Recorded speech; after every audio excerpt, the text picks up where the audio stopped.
Welcome, everybody. Happy Wednesday. And wow, that was really cool. That's a little countdown. That's new. It's good to see the evolution of the Meet the Scientist program here. So I'm Brian Magierski with Cerebrum DAO. We've been running the Meet the Scientist series for several weeks now. Every 2 weeks or so, we try to feature a new project in the Cerebrum DAO ecosystem. For those not familiar with Cerebrum DAO, we are a global crowd-funded and community-governed organization that funds and facilitates translational research to therapeutic outcomes in the field of brain diseases, with a goal and a mission of ending all brain diseases. So we intend to be around for a long time, and we do intend to accomplish this mission. So we're early in our journey and are glad that you're here. Today's episode is an exciting one for me, as one of our objectives in 2025 is to really start fulfilling the mission of Cerebrum, not only by funding projects that could lead to therapeutic interventions and focusing on translational research and drug development, but really bridging the worlds of the patient communities with the research that we are doing that could lead to outcomes for that community. So we're really eager to engage patient communities and have people whose lives are affected by the brain diseases we're seeking to prevent or cure, to have active involvement and agency and voice in the work that we're doing and the types of projects that we take on and fund here. So today I'm really thrilled because we are going to be bridging the research and patient community together with the drug development on a specific project around ataxias, which is a category of brain conditions that we're seeking to address with Cerebrum. So I am really excited today. We have Peter Groenen, who leads our translational research development here at Cerebrum DAO, and Dr. Julie Greenfield from Ataxia UK, which is a patient community. They're both going to tell you a little bit more about who they are and the work they do, and then we're going to get started. So Peter, do you want to start, and then we'll hand it over to Julie? Yeah, thank you, Brian, for the introduction. I'm very excited about the session today. It's bridging research from research to a patient. So my name is Peter Groenen, and I'm a translational scientist. I've been working in the pharma and biotech industry for about 25 years. I've decided some time ago to go on my own to help other companies, but now with Cerebrum for already almost half a year, helping them also with the research strategy and the translational science strategy. And very much in the beginning already was made familiar with this project that we have been evaluating, and about that later. So very excited to discuss this also with Julie. Thanks. So hi, so I'm Julie Greenfield. Thank you very much for inviting me here today. So I'm the head of research of Ataxia UK. So my background's in lab science, but that was a long time ago, and I've been working for the charity for Ataxia UK for many years now, where I lead the research activities. So Ataxia UK is a charity sort of provides support to people with ataxia, with a whole range of ataxias, information, support, helpline, events, conferences, all the sort of things that many patient support organisations do. And in addition, we're a research active organisation, so we kind of do a whole range of things there, whereby we have a small funding programme ourselves, but we also do a lot of collaborative work and a lot of promotion of research and supporting companies or academics, depending on the sort of level of need that they have to try and sort of advance research on the ataxias. Fantastic. Well, thank you both for joining this and sharing your expertise and discussing the exciting project that Cerebrum is embarking on with our SK Channels project. Why don't we get started and let's talk about ataxia itself and the diagnosis. So many people may not be familiar with the condition. So what is ataxia? What are the types of ataxia? And we are, I believe, looking specifically at something called SCA2, and what would clinically or genetically differentiate that from the other types of ataxias? So maybe a lay of the land for people on the condition itself and the variations of it. Yeah, so there's many different types of ataxia. So you can get ataxia sort of means a lack of coordination of movement and balance. So essentially you can get ataxia symptoms through a variety of ways. So you can even get it as a result of a stroke, or you can get an acquired ataxia. But the ataxias that we tend to focus more on are progressive genetic conditions. And the spinocerebellar ataxias in particular are a group of around 50 different conditions, which are all inherited in a dominant fashion and are neurodegenerative progressive conditions. And the general sort of symptoms that they all have are these problems with mobility, sort of losing, initially having problems with coordination of movements and gait, and eventually many people are not able to walk anymore and have to use mobility aids.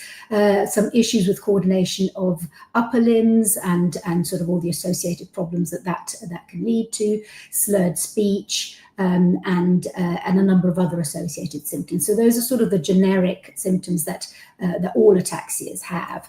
And then specifically, when you go and look down at specific ataxias in SCAR2, for example, there's a few associated things, such as people can get peripheral neuropathy or some sort of movement of the eyes, tremors, cramps, some additional sort of neurological symptoms. And the issue with slurred speech also later on might also lead to problems with swallowing and sort of, you know, there's various sort of things around the quality of life that then get affected through those things. And later on, you can also get some cognitive issues and some dementia in later stages. So those are sort of the symptoms. In terms of the genetics, it's caused by a specific mutations in specific gene, the ataxin-2 gene, and so that's why, you know, it's one specific condition. Although there's many similarities with the other ataxias in terms of the cause, it is a specific cause. And once again, the spinocerebellar ataxias also vary in terms of when symptoms start. So in some cases they can start very early on or later on, and in SCAR2 the average age is about 30. But there is a wide range, so people can be affected from younger age or even very much later on in their lives, when they've already sort of had jobs and started sort of doing all the various things that you do, have children and that kind of thing. So there's a lot of variability actually even within SCAR2 itself. Got it. Yes. No, that's it is fascinating. So there's a spectrum, even with SCA2 that is typically onset at about the age of 30. There's still a spectrum of when that onset would happen.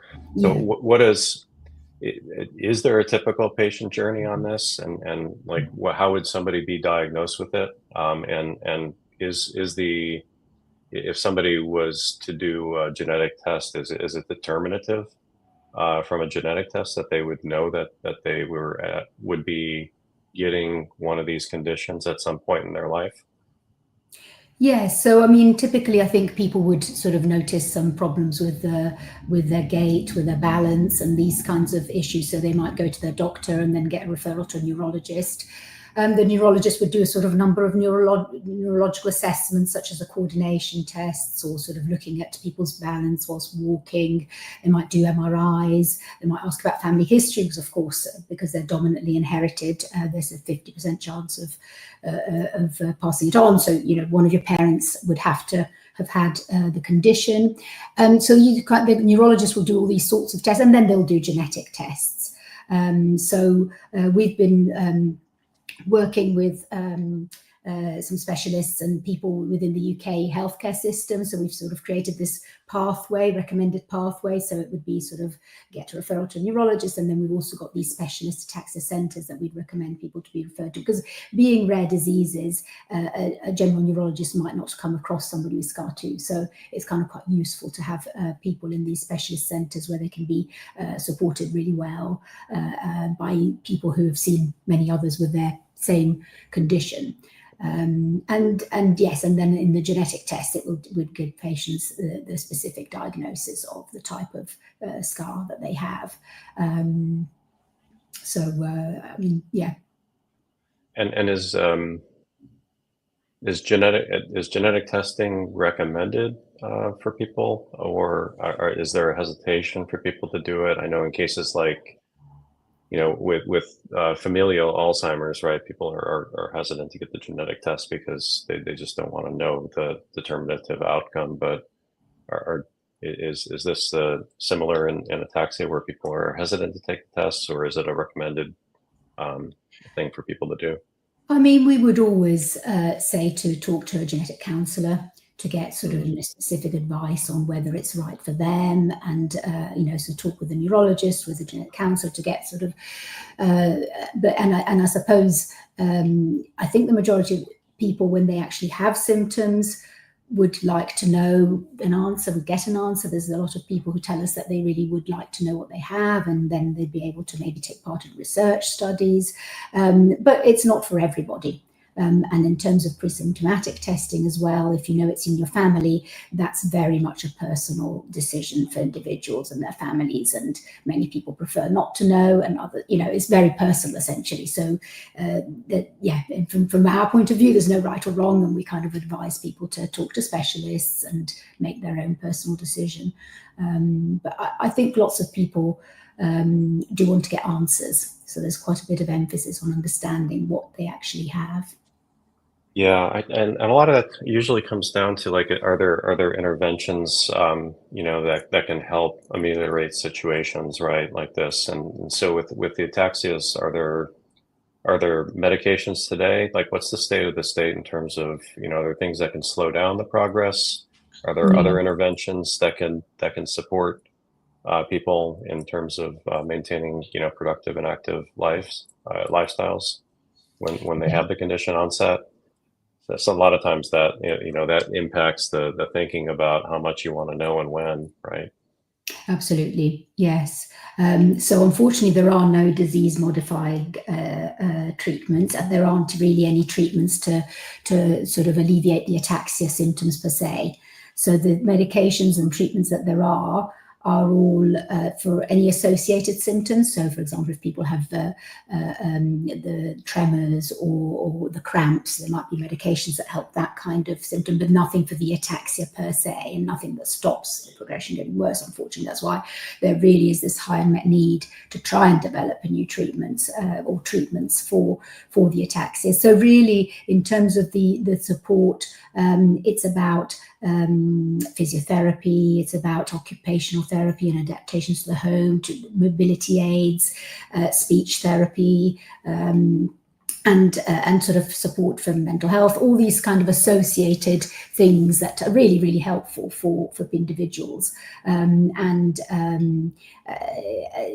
but not, unfortunately, something to stop the progression. Yeah, that is a big thing that we need. Got it. Definitely, and a good reason why we're considering this project a very important one. I think it'd be helpful. We haven't touched on this yet. What is how many patients are affected worldwide by ataxias, and and maybe talk about the UK as well a little bit, since that's close to home in your organization as well, in terms of number of people this addressed, and the size and scope of the unmet need right now is clearly it's an important unmet need.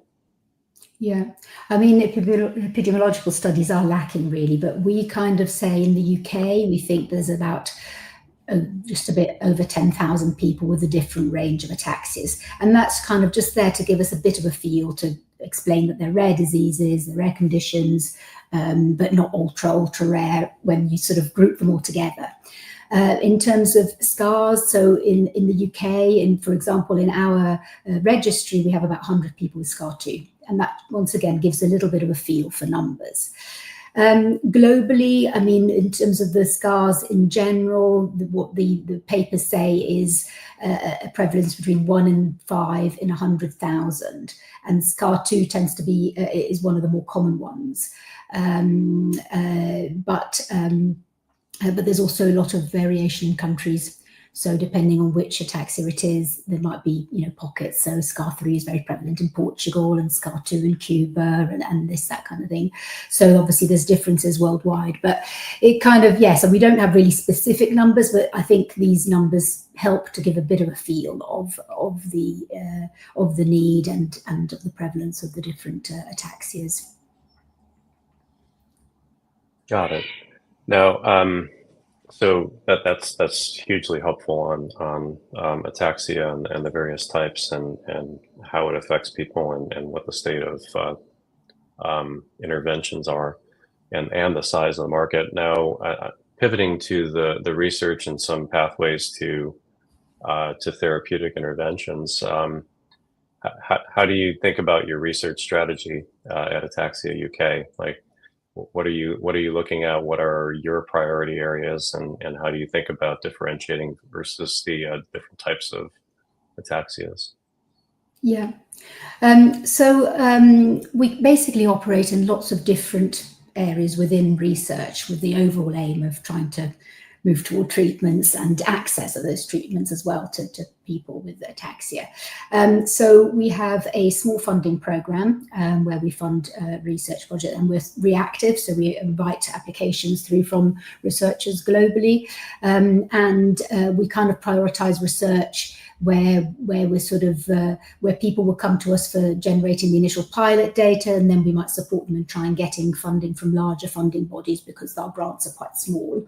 When we sort of look at the impact of the research that we fund, we do an annual monitoring, and because we do these small grants, it's quite satisfying to see that actually for every pound invested by us, researchers go off and get further funding for ataxia research, another £5. So it's kind of like a big shift because of our small grants. And it means that people that we're funding are staying in the ataxia field and carrying on ataxia research. Is really positive for us. So in terms of the funding program, we have this sort of open call for people to come to us, and then we have a very sort of standard but stringent way of evaluating the research with peer review and the scientific advisory committee and all of that kind of thing. And that's sort of one side of the work in research, but we also do many other sort of activities within the research field. So we will support the engagement of patients or people with ataxia in research projects. So we collaborate. Sometimes researchers come to us to be part of projects, a little bit like you're doing here today, I suppose. So many EU-funded projects or sort of larger funding will come to us to get patient representatives, and we might organise workshops with people with different ataxias to get their input in study designs and priorities and that kind of thing. So we do a lot of work trying to really make sure that people with ataxia are at the centre of the research and are driving the research. So that's another area. And another thing we do very much of, we've started doing in the last few years, is research conferences for researchers and pharma companies. So we've been collaborating with other organisations, to US Ataxia Charities and Ataxia Global Initiative, and sort of creating these large conferences, which seem to be becoming more and more popular, which is great. And I think we're really sort of filling a hole that's needed to sort of promote ataxia research. And so a number of sort of recruitment to studies, because we have a registry of people with different ataxias, we can help recruit to studies and get involved in many surveys to collect data and things of that kind. So there's sort of, we do many different things, I suppose. So yeah, it's sometimes difficult to prioritize, want to do everything, but yeah. Yeah, great. And then, so how would you characterize the state of funding for ataxia, and particularly around therapeutic development, translational research, new drug development? Is the space in a state of being underfunded, severely underfunded, or sufficiently funded, or how do you think about that on the spectrum of attention and amount of money that you're getting to pursue the cause? I mean, I think, we're suffering similar problems to other rare diseases. They're not recognized, so they're not going to, they're not a priority for the big funders, for governments. So it is a struggle to get funding for the ataxias from these sort of larger bodies. And of course, in terms of charities, we've got less people to donate because it's a rarer condition. So it's sort of from all angles, really. I mean, in recent years, there has been a lot more interest from companies compared to when I started. There really was a handful, whereas now there's many more. So that's really encouraging that they're recognizing that, the research developments are leading to the point where, there's a better understanding of the conditions, of the mechanisms of action, more drugs are coming forward. So there's a lot more interest from companies developing programs. So that's really encouraging. And I think there's quite a strong ataxia academic community as well, who's sort of committed to the research. But yes, funding is always a big problem. It is always something that, we want to do things much faster and with more funds. Good. Well, hopefully we can be helpful there, because I definitely founded Cerebrum with the idea of moving things along faster and getting more shots on goal and more diversity of hypotheses to try to advance things quicker. With the power of the people that are affected by these conditions really helping us. So Peter's been waiting around patiently, so I do want to pivot to the project at hand and talk a little bit more about our SK Channels project. It's one that fascinates me, and just from the history of Cerebrum DAO, when we were just getting started, before we really had fully developed even our community, but we just had the hypothesis of what we wanted to go build. I had done some outreach to tech transfer offices at various universities, and one of those was the University of Texas Southwestern, and they were generous enough to host me for part of a day. I shared our mission with Cerebrum DAO and what we were seeking to fund, and they curated about a half a dozen researchers from their institution that had projects that would be of interest, that were interested in talking with us about potential funding. And one of the projects that was presented was this SK Channels opportunity.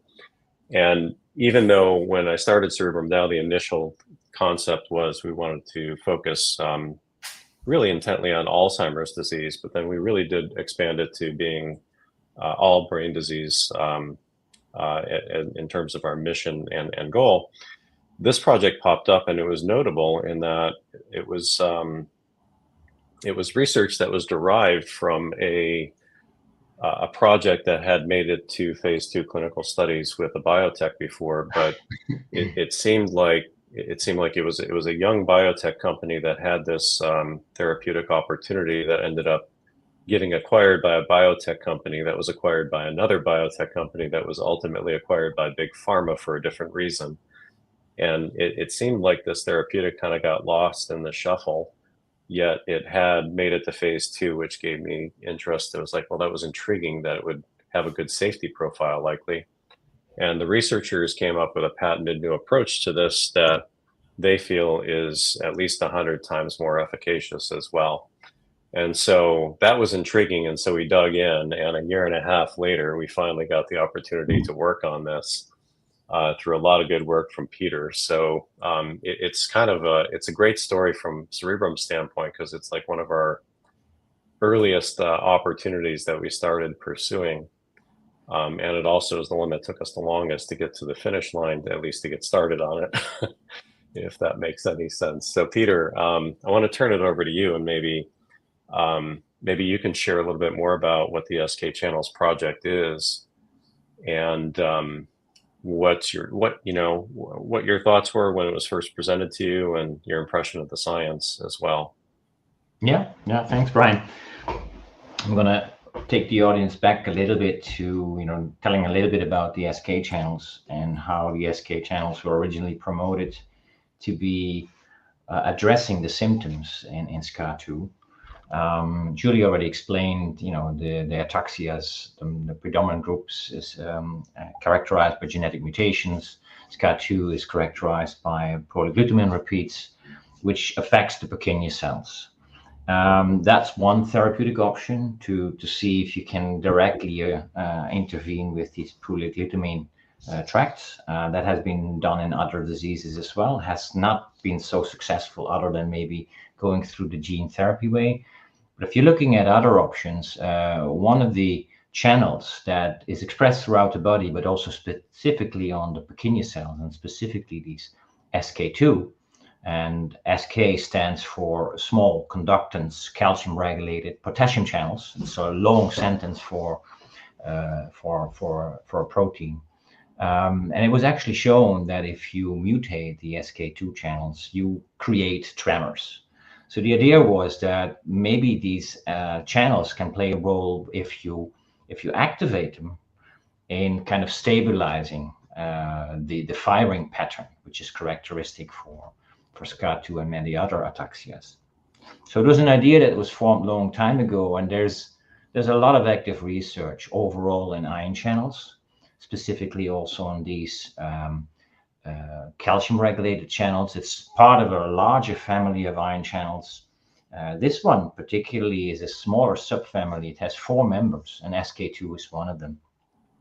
And as you just mentioned, people have been investigating the potential in actually making what is called an allosteric modulator, or positive allosteric modulator of these channels, seeing if you can actually control the firing. So people went investigating this channel, see how it was regulated, understanding the structure of the channel, and then started to kind of work on the major aspect of the regulation of this channel, which goes through calcium, as I just mentioned, which goes through a protein which is called calmodulin, which binds to the SK2 channel. And you can activate these channels also with other molecules that are interacting with a specific intracellular site on calmodulin.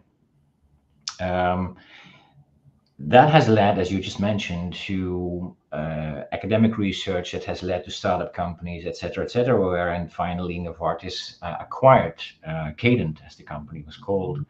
And for one reason or the other, we will never know, shelved the project. Could be strategic, could be commercial, but as you pointed out, there is no evidence so far in the literature that tells us something about side effects of modulating this channel. So what was interesting about this project was that they took all the evidence on all the structures that were out there and asked themselves, can we actually improve on the current activities? Because if you looked at the Cadent molecule, had sufficient affinity for the SK channel, but it was not just binding to the SK2, it was also binding to another family member, the SK3.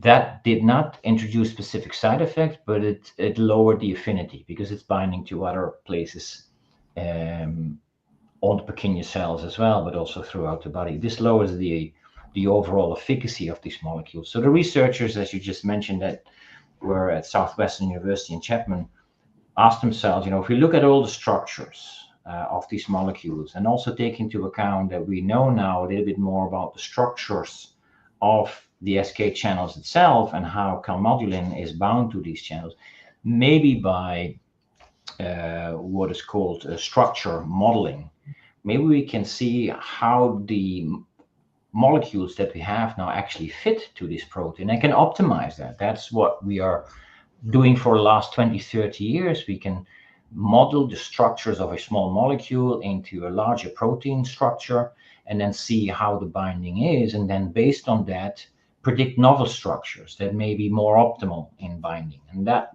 was what these people had been doing. And I was quite intrigued by the quality of the research. You often see academic research touching upon something and then moving to another subject. This went really deep, and they did a lot of quality control also on the chemistry. So the chemistry was pretty good. The idea is on creating actually the selectivity on the 2.2 over the 2.3 SK channel was very well supported by data, and they actually produced then around 30 to 40 lead structures. And lo and behold, they all bound to some extent, but also 2 of them were binding actually with quite some selectivity on 2.2. And as I said, that was intriguing, and the data, also the electrophysiology data, actually correcting it in an in vitro setting on Purkinje cells was very convincing, with the additional evidence, as you just mentioned, that the project had gone all the way to phase 2, led me to believe that we had a good starting point. And also for us, which is important to build upon, we had novel structures that would not impede with the structures and the patents from Novartis. So that is the basis, and I think we were finding ourselves in a very good position with these molecules. And then how maybe walk the audience through how we evaluated this project. So how did we look at the translational potential? And then we've decided as a first step that we wanted to replicate the research. And so I know we're in the process of doing that now. So what does that mean? Why do that? And how will that be done? And what's the timeline for that? Yeah, there's 2 important aspects to, I would say, any project that we are evaluating. And that's, first of all, certainly of projects that we are looking at in basic research, is there evidence that this translates? How do these ion channels actually in models affect the cells or model systems? And does it reflect what we know as the clinical symptoms in SCA2 in this example? So we really were looking at, does the evidence that has been produced predominantly preclinically, does that actually translate? And as we already were saying, we knew that obviously Novartis had been taking this all the way to phase 2. So we knew that at least the drugs were safe and tolerable, that mechanistically they had shown in preclinical models all the evidence that they would be able to correct the tremor in SCA2. That was one aspect that was very important. So the translatability of the biology was there, not demonstrated finally in a clinical trial in patients, unfortunately, but all the way up there, I think the data was very strong, broadly supported in the literature. And then the chemistry, which is the other part. The molecules that had been produced were drug-like. They all showed all the characteristics of potentially becoming good drugs, although they were leads and not final drug-like molecules yet. So we were also asking ourselves, you remember, does the chemistry that we're seeing and the structures that we're seeing now provide a good route to optimize to real drug-like structures? And is there anything with regard to the structures that we can see now that we can de-risk them with regard to side effects? In other words, do we, from the structures, already recognize that there are potential red flags for future side effects that we might see later on? So we've worked with their experts in our network, and we contacted medicinal chemists who evaluated the molecules, the synthetic routes, and the potential of how they could be built to drug-like molecules. And of course, it was not black and white. It was bad or it was good. It was like a gray zone where it was clear that they had a potential of becoming a true drug with a selectivity that eventually could be tested in men. So with all these actually positive data around, and the quality of the data that was around, convinced me that we should move ahead and try this and take this further. Now, assuming we were successful on the replication side, what would be the next steps for the research on the translation front? Right. Yeah, as you point out, we are now looking at replicating at least the basic fundamentals of the project. That means the molecules. Can we reproduce the molecules that have been published? And do they show the same effect as has been published? That is the main aspect of this project. Once we have replicated it, basically, we will look at the different leads, and then we will build what is called a structure-activity relationship, because we have different molecules now either published or generated ourselves. And with the model at hand of the protein of the channel and the calmodulin, we are actually able to understand better how these molecules bind and why they are selective of 2.2 over 2.3. If the novel structures that we synthesize follow this principle, and we can actually prove this, we can synthesize further molecules which have better selectivity even of the ones that have been published by Southwestern University. And then it's, in principle, once you have these leads and you have proven that they're selective and in minimal setting, because we are testing them in vitro, they don't kill the cells, so they have to be at least not cytotoxic. That's a kind of a encapsulated in the experiment, some hints that the molecules don't cause any side effects. Once you have these series of molecules, you start testing them in vitro testing sets in which you are looking at, are these molecules soluble? Are they stable? We want to make sure that the molecules are not broken down in all kinds of metabolites. Metabolites is always a risk factor in drug discovery. So we are going through a number of standard tests, which is called DMPK, which looks at distribution. How does the molecule distribute in vivo? How is it metabolized? Is it metabolized? And what is the PK? In other words, the pharmacokinetics. Where will the drug go? And in this case, it will have to go to the brain. So it will have to pass the blood-brain barrier, which is another aspect on the chemistry in which we will optimize. So once we have done the replication, we will go through a series of testing and optimizations of the molecule that, as standard in drug discovery, will hopefully lead us to a molecule that fulfills the criteria, which is soluble, which shows good pharmacokinetics, which is stable, which also has a good half-life, so that when patients in the end would be treated with a drug, they would have to probably not take a pill more than once a day. That's the ideal situation, or even less maybe. So these are the aspects that we are going to work on. And as I said, it all is towards optimizing to drug-like properties that can then finally be tested in a suitable model for SK2. Initially limited, of course, to small animals, but we will increase the size of the animals to make sure that all the aspects of the drug fit with possible use in men. Got it. And you know, for the benefit of everybody out there, at least that has tuned in, that is part of the ataxia community that wants to follow this. So on Cerebrum DAO's website, so cerebrumdao.com, our projects page, all of our projects are featured there with a fair amount of detail about the projects. And so this project, this SK Channels project, is on our website. There's a detailed project page on it. And we do publish updates, you know, to that site and through our social media channels. As we progress from the replication study, which Cerebrum has funded, we will be moving forward on the research and the translation side, and raising further funds to fund the next phase of research.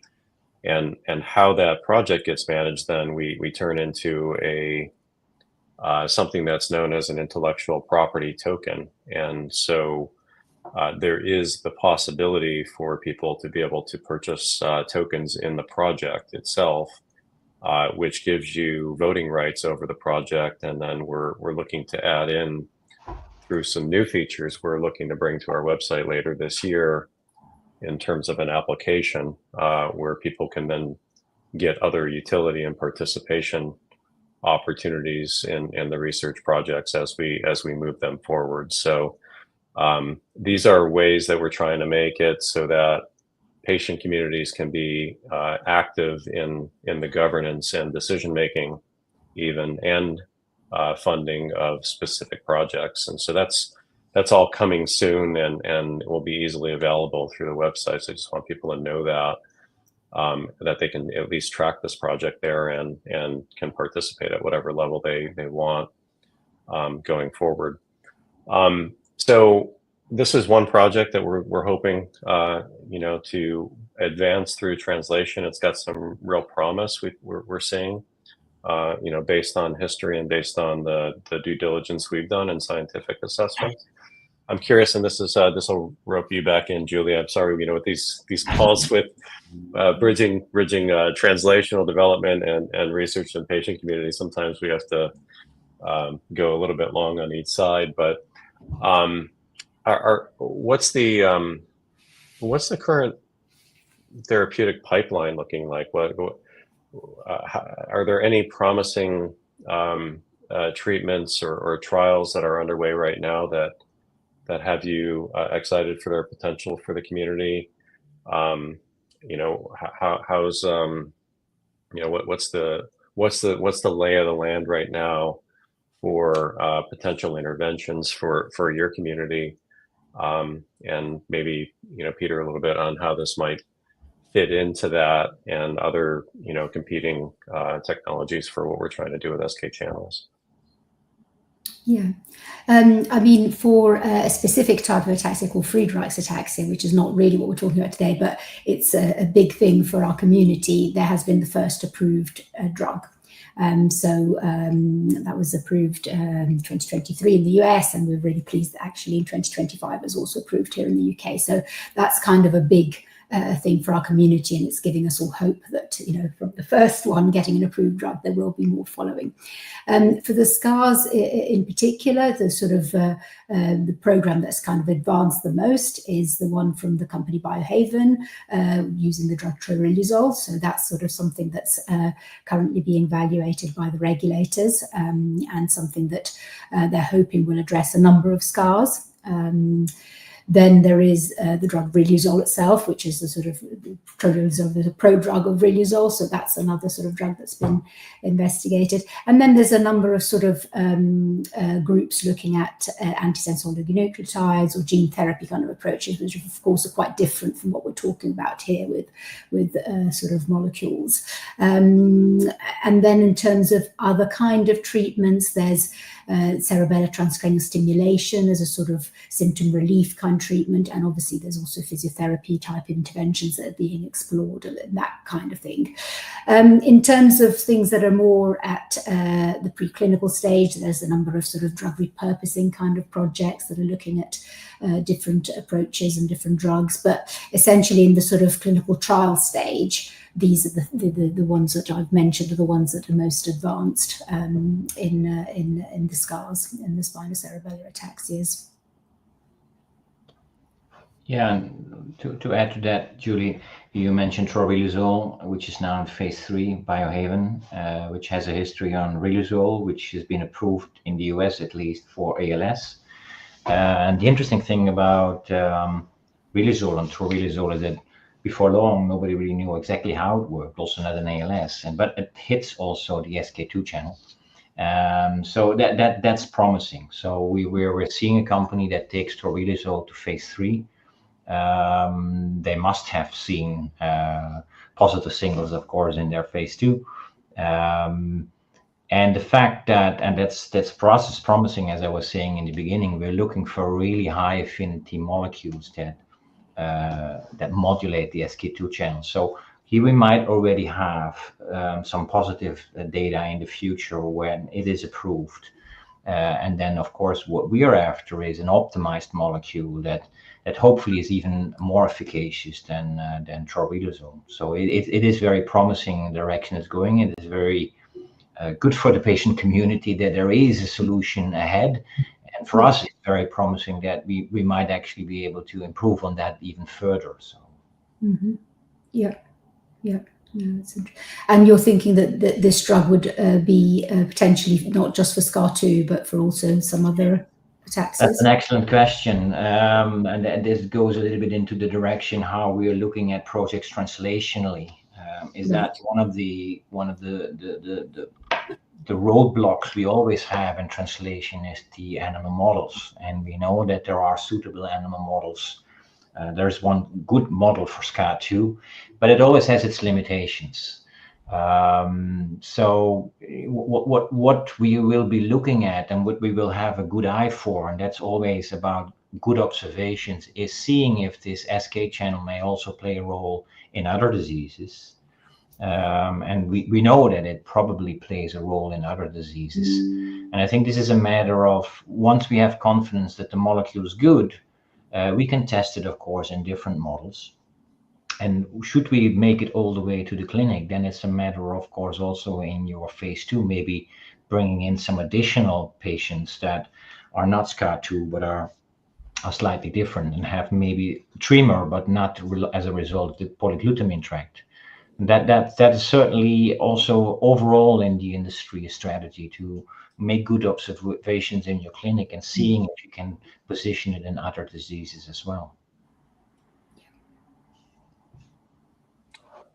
So I had one other question, and wanted to open it up. We want to leave a little bit of time for Q&A as well, see if the audience has questions they might want to come in with, and then a little bit of time more on background for Ataxia UK as well.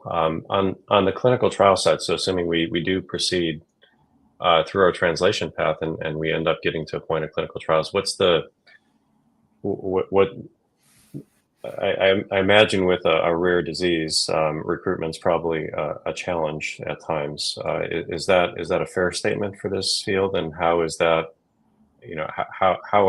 what's the clinical trial situation for, for this category of therapeutics, and what types of challenges are faced when therapeutic opportunities do want or are qualified to go into the clinical trial stage? I mean, I think one of the advantages having these specialist ataxia centres, so as well as us having them in the UK, they also have them in many other countries, and a lot of the researchers are being involved in natural history studies, so a lot of the patient community is already used to being part of research by being part of these natural history studies. So I think there's a lot of desire to not just be involved in a study that's not testing a medication, and there's definitely a big desire from the patient community. We get asked a lot, what are the opportunities to take part in trials? So I think from our experience in Friedreich's ataxia in the UK, I think they managed to recruit quite easily for that. Obviously, that's a little bit more common than SCA2. But I think generally speaking, also in the US, they sort of managed to recruit for the different trials. In the UK, we've not had that many trials, so I think that's why there's also this great desire to really sort of be involved more, because there seem to be many biomarker and natural history studies, but not so much intervention studies. So I'm quite optimistic about that. I mean, we get lots of people to also reply to our surveys, which is great, because that takes time and is not, people aren't benefiting from it in the same way as they might be in a trial where they might have the opportunity of actually taking a medication that works. So I'm relatively optimistic. Obviously, it's still a rare condition. You have to put a lot of effort and all that. But yeah. I think with all our sort of patient groups helping out with recruitment in different countries, these specialist ataxia centres, I think that situation shouldn't be too difficult to overcome. Got it. We have we have about 10 minutes. So if people have questions, they can start sending them in. I do have one already. This one's for Julie. The question is about the state of ataxia patient registries around the globe. The question further goes on. Sometimes in cases of familial FTD, there's risk of studies being underpowered. The need for patients is larger than the actual number of patients worldwide. Yes, I mean, it is an issue. Obviously, the trials that have taken place have been quite small in terms of numbers. They might have sort of 50, 100, those sorts of numbers. So, and so I suppose, yes, it's trying to get the outcome measures that are able to sort of manage to prove efficacy with those low numbers. I mean, the encouraging thing is, at least with the Friedreich's one, they were able to do that. And I suppose, we'd have to do multi-center trials, global trials. So yeah, I mean, it's not really easy, but I think there are ways. There's all these new digital markers, there's new trial designs, there's lots of different things that can be done. I mean, even for ultra rare conditions, you can manage to get approved treatments. So if you can do it for ultra rare, you should be able to do it for the slightly less common rare conditions, I'd say. Okay, we have a few other comments and questions, so I want to put the comment out first, and I think it may come in the form of a question. But the comment was that was speculating that the ataxia is underdiagnosed due to lack of genetic screening. Is that a fair statement to make? It seemed that could be true. I suppose it depends on the country as well. I think there's a lot of issues with the countries because, of course, in the UK we have the National Health Service, and we have the whole genome sequencing that's now been established. Although there are problems, delays in getting results and all of that kind of thing, it probably depends on the type of ataxia that you're talking about as well. Some of the more common ones are more likely to be detected sooner. Yeah, I mean, I think that there is probably an issue that there are some people that are not diagnosed yet.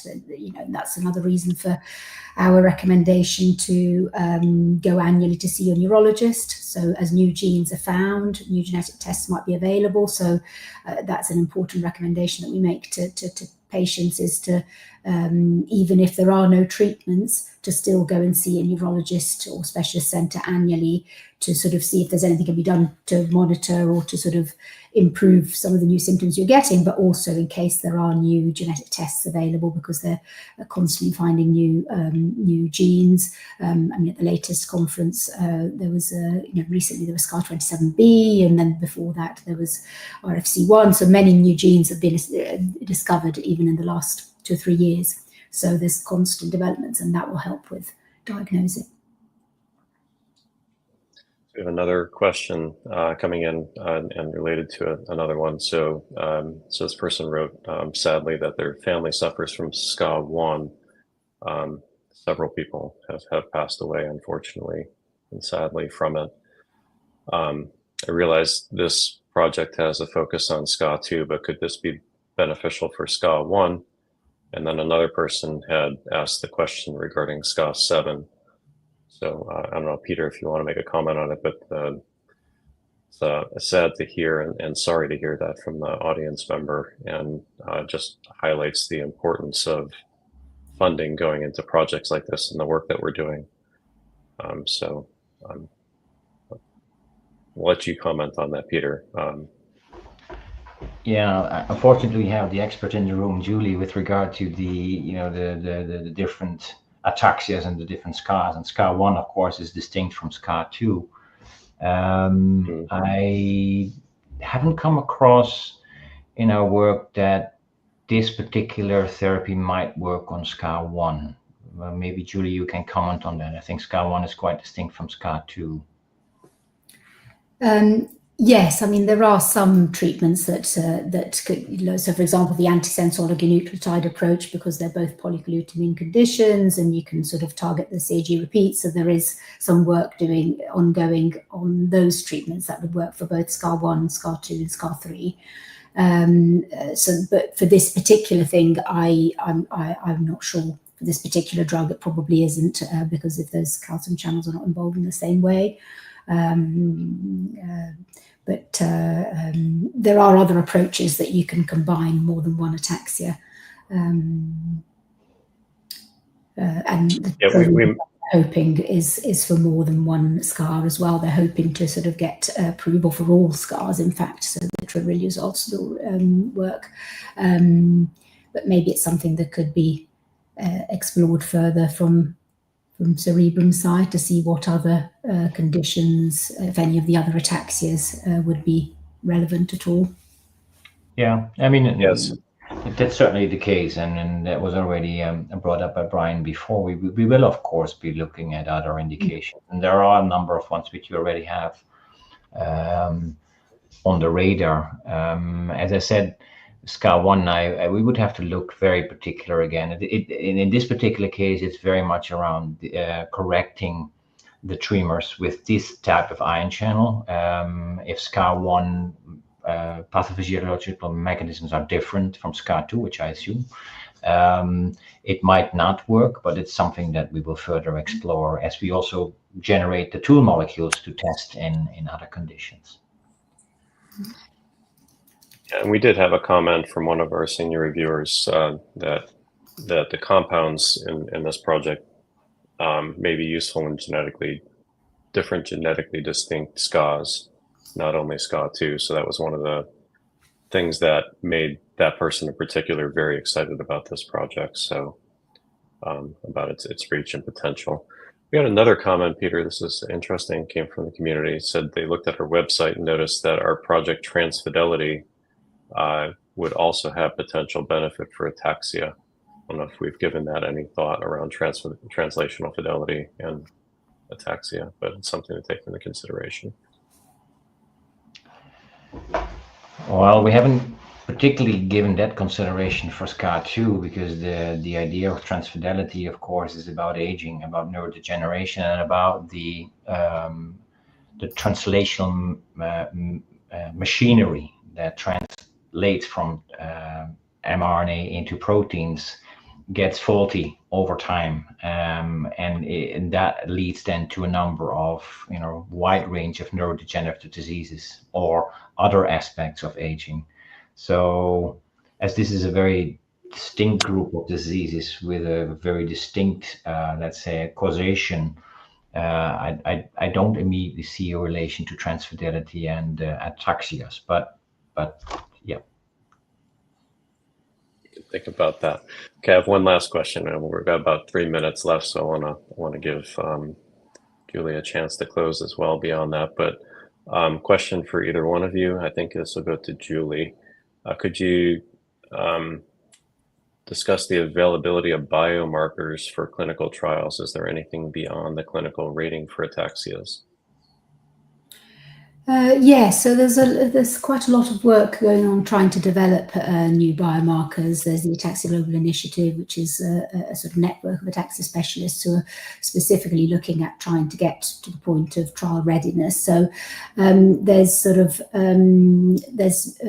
fluid biomarkers for the blood, like something called NFL, that's showing promise in a number of neurodegenerative conditions, including the ataxias, and papers on that.